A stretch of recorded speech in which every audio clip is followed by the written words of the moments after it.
여러분, 한번 이런 생각을 해보신 적 있으신가요? 내 곁에 있는 이 사람, 한때는 나의 전부였는데, 지금은 내가 가장 믿지 못하는 사람이 되어버린 순간 말입니다. 배신은 끝이 아니라 시작입니다. 의심과 경계, 그리고 끝끝내 사라지지 않는 질문. 이 사람을 다시 받아들인다면 내 마음은 과연 살아남을 수 있을까? 어떤 이들은 이렇게 말합니다. 그래도 남편이 돌아왔으면 된 것 아니냐? 하지만 진짜 문제는 돌아온 몸이 아니라 돌아오지 않는 마음입니다. 외도한 사람과 함께 살기로 결정한 이들이 가장 두려워하는 것은 또다시 반복될 그날이 아니라 다시는 예전으로 돌아갈 수 없다는 사실입니다. 오늘 우리는 바로 그 이야기, 용서할지 떠날지 고민 끝에 함께 살기로 선택한 사람들의 진짜 현실을 이야기하려 합니다. 그리고 만약 여러분이 그 길을 선택하려 한다면 꼭 알고 있어야 할 단 세 가지. 모르면 파괴되고 알면 버틸 수 있는 그 기준에 대해 이야기하려 합니다. 사연을 들려드리겠습니다. 저는 올해 64입니다. 남편과는 40년 가까이 결혼 생활을 했습니다. 젊을 땐 싸우기도 많이 싸웠고 늙어서는 서로 기대며 살 줄 알았습니다. 하지만 저는 지난해 남편의 외도를 알게 되었습니다. 그 일이 벌어진 건 한순간이었지만 제 마음이 무너진 건 단 한순간이 아니었습니다. 매일의 밥상 위에서 밤마다 들리는 그의 숨소리 속에서 저는 같은 질문을 삼켰습니다. 이 사람 옆에서 나는 어떻게 살아야 하지? 사람들은 말했습니다. 차라리 이혼을 해라. 하지만 저는 끝내 그러지 않았습니다. 왜냐하면 이혼보다 무서운 것이 혼자 남겨진 내 인생이었기 때문입니다. 그래서 저는 남편을 용서한 것이 아닙니다. 그저 남편을 받아들이는 대신 내 삶을 놓지 않기로 선택했을 뿐입니다. 하지만 저는 알았습니다. 그 선택에는 조건이 필요하다는 것을. 무작정 용서도 무작정 참음도 아닌 내 마음을 지키기 위한 최소한의 경계가. 오늘 저는 그 이야기를 끝까지 숨기지 않고 전하려 합니다. 만약 당신도 외도한 배우자와 같이 가기로 했다면 반드시 알아야 할 것이 있습니다. 준비되지 않은 용서는 두 번째 상처를 부릅니다. 그러니 이제부터 그 세 가지를 차근히 나누어 보겠습니다. 그날 이후 저는 집안에서 낯선 그림자를 보기 시작했습니다. 같은 식탁에 앉아 있어도, 같은 방에 누워 있어도 남편은 남편이 아니라 한때 나를 배신했던 낯선 사람처럼 느껴졌습니다. 말 한마디에도 마음이 흔들렸습니다. 어디 다녀왔어?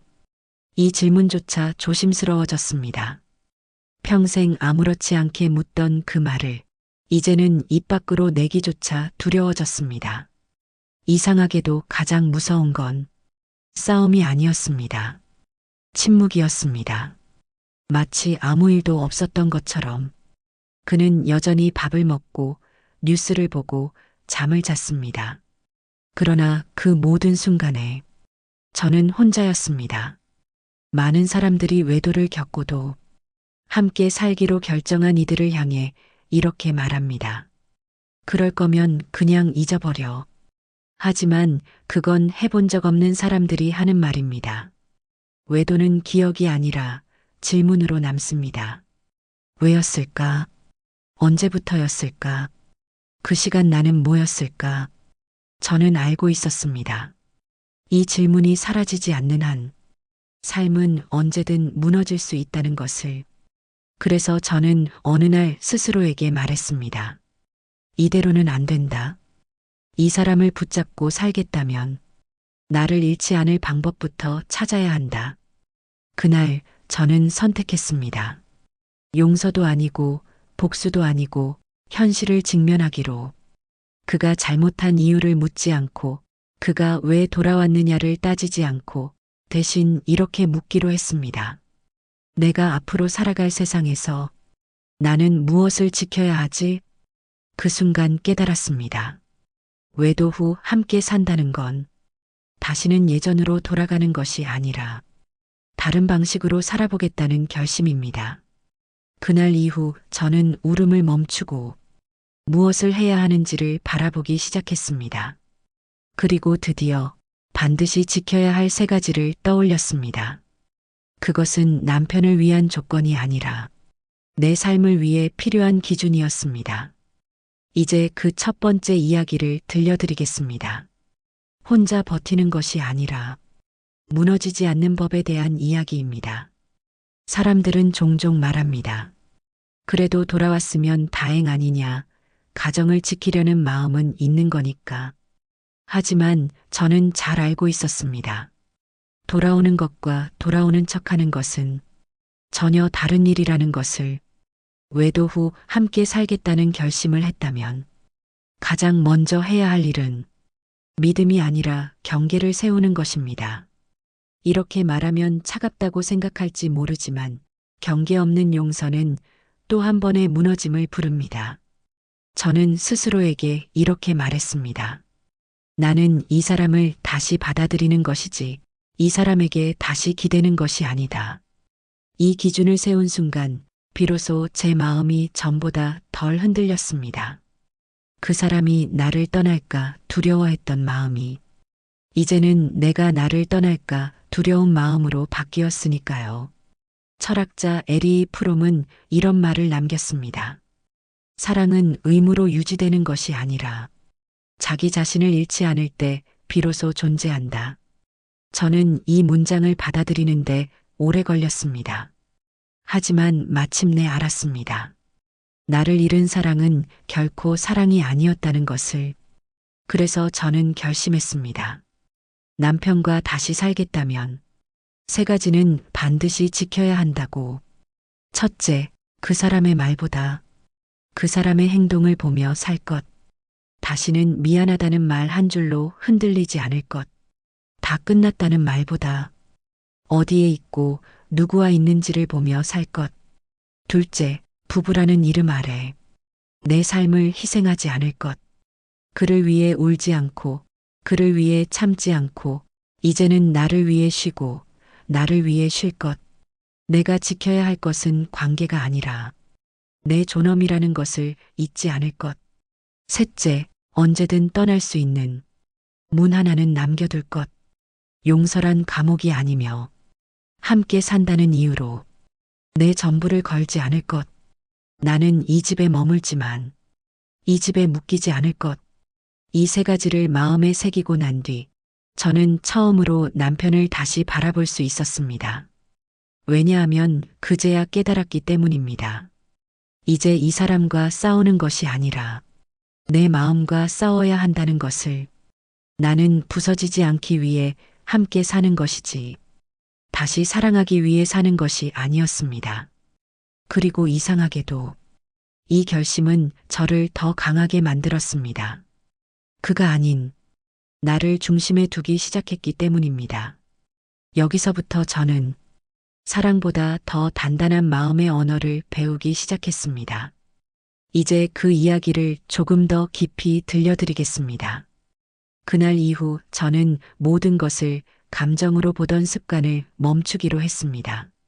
분노로 보면 또 울게 되고, 의심으로 보면 끝없이 흔들리게 되고, 용서로 보면 끝내 내가 무너지게 되기 때문입니다. 주변 사람들은 말했습니다. 그래도 부부인데 이제는 서로 잘하려고 하지 않겠느냐. 하지만 저는 깨달았습니다.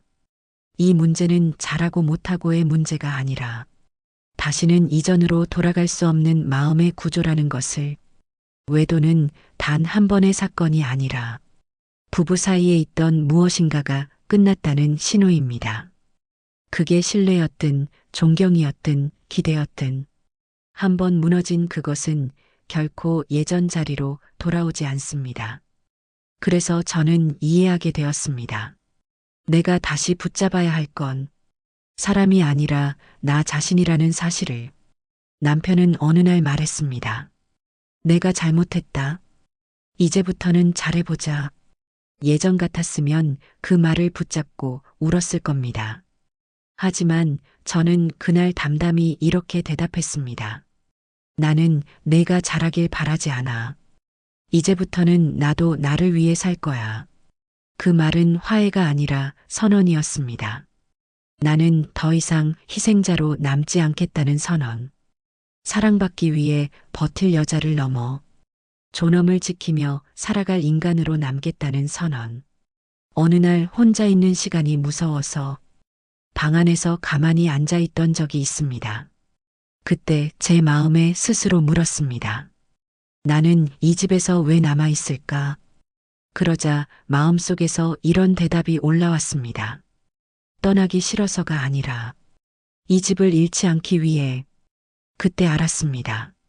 이건 사랑이 아니라 삶에 대한 책임이라는 걸. 사랑은 끝났지만 내 인생까지 끝나서는 안 된다는 걸. 그래서 저는 앞으로도 남편을 용서하지 않을 겁니다. 그러나 동시에 그를 원망하며 살지도 않을 겁니다. 왜냐하면 그 싸움은 그를 죽이는 것이 아니라 결국 나를 갉아먹는 길이기 때문입니다. 저는 이제 분노가 아니라 나를 위한 질서를 세우며 살아가려 합니다. 내가 지켜야 할 기준, 내가 버리지 않을 마음, 내가 끝까지 책임질 내 생의 무게.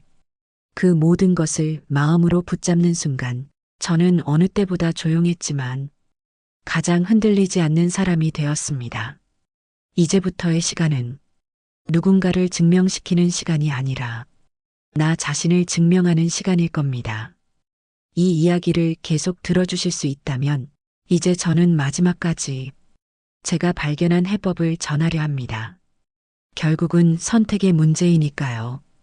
어떻게 살 것인가에 대한 아주 고요하고 단단한 결심의 문제. 남편과 다시 한 집에 머물기로 했지만 그날 이후 우리 사이에는 보이지 않는 선이 하나 생겼습니다. 말로도 정하지 않았고 종이로도 쓰지 않았지만 나는 내 마음의 경계선을 분명히 그었습니다. 그전에는 내가 지켜야 할 것이 결혼이라고 믿었지만 이제는 결혼이 아니라 나 자신을 지켜야 한다는 것을 알게 되었기 때문입니다.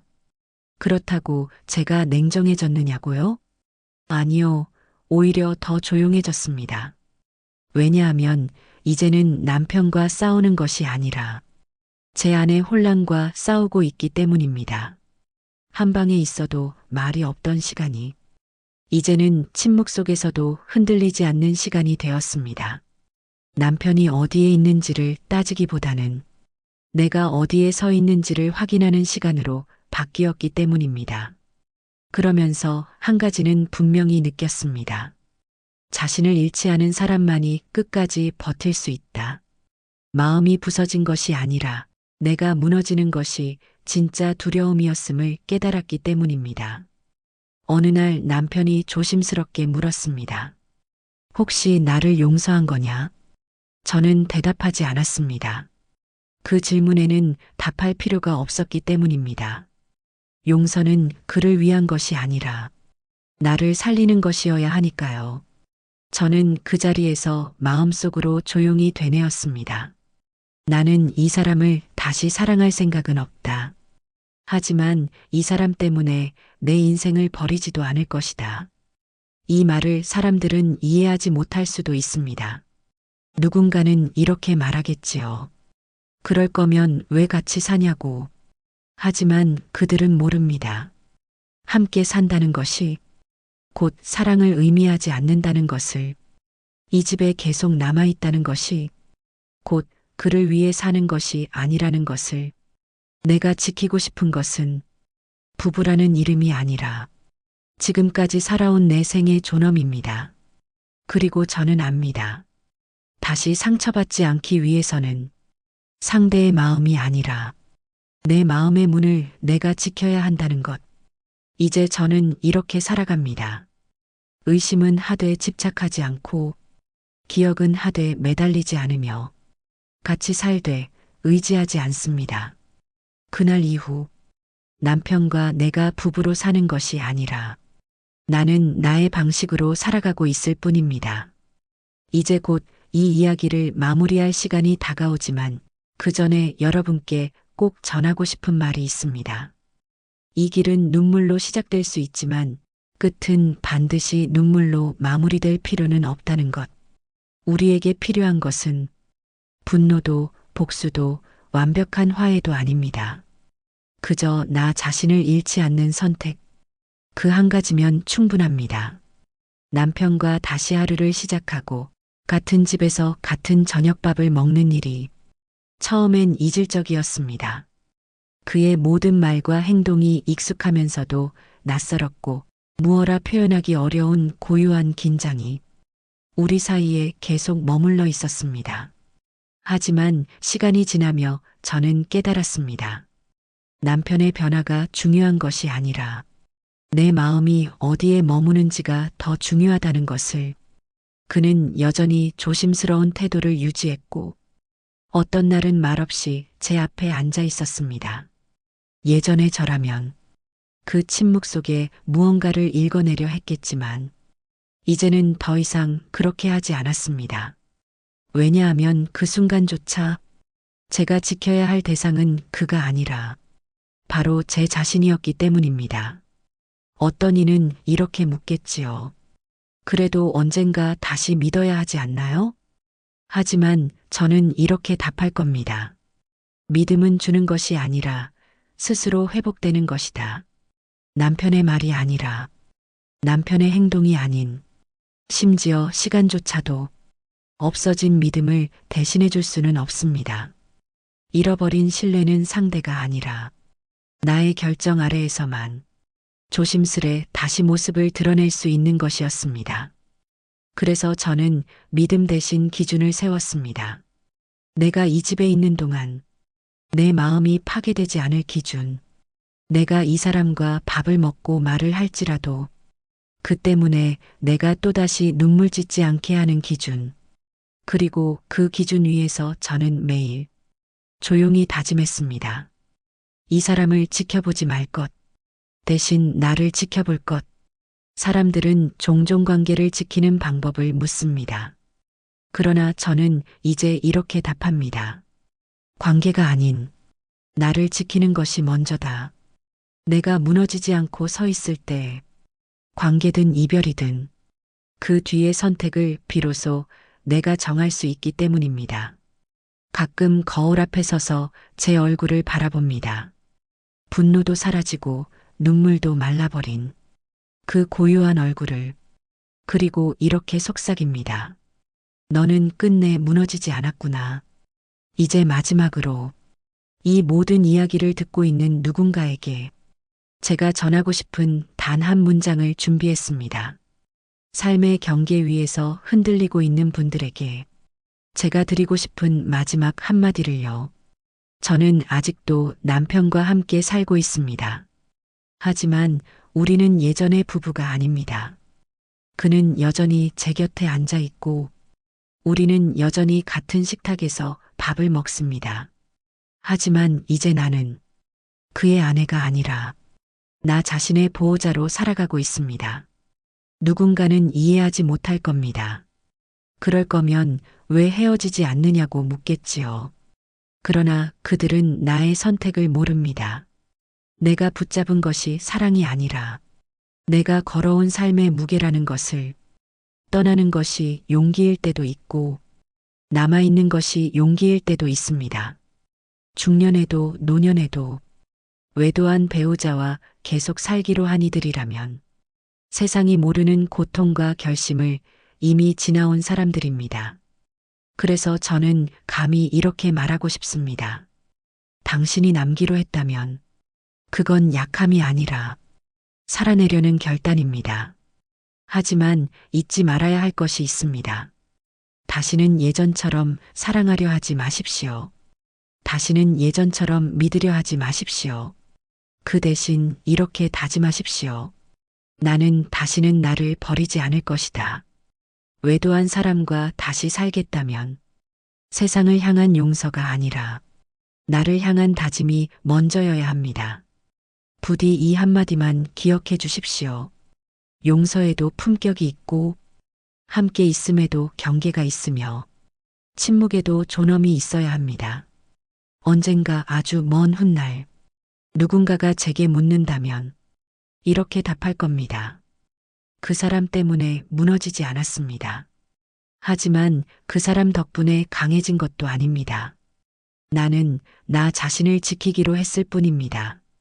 이 이야기가 지금 이 순간 마음 한구석에서 버티고 있는 당신께 흔들리지 않을 바닥이 되어주길 바랍니다. 눈물보다 중요한 것은 남겨진 당신의 삶입니다. 당신은 여전히 당신의 인생을 선택할 수 있는 사람입니다.